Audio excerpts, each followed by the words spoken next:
Pangalawang beses na ng pagpapalinis ko at ang mga salamin na nga ang naka-schedule ngayon. Naipon na kasi yung alikabok na nakadikit pa nga sa salamin at mga gilid ng bintana. Dati ako pa nga ang naglilinis nito dahil nanghihinayang ako sa iuupa ko. Pero dahil ngayon, ang feeling ko ang dami ko nang nararamdaman sa katawan. Iuupa muna natin. Ganun ba talaga pag tumatanda na? Matanda na ba talaga ako?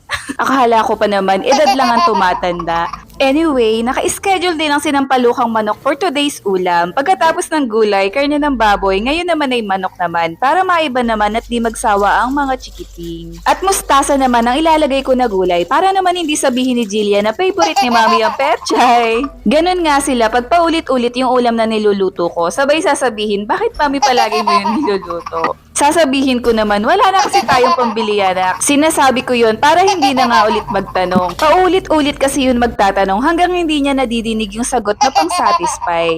After ko nga makaluto, inasikaso ko naman si Jillian. Wala nga siya sa mood ngayon, nakasimangot pa nga habang iginagayak ko. Dahil siguro sa mata niya na namumula at minumuta.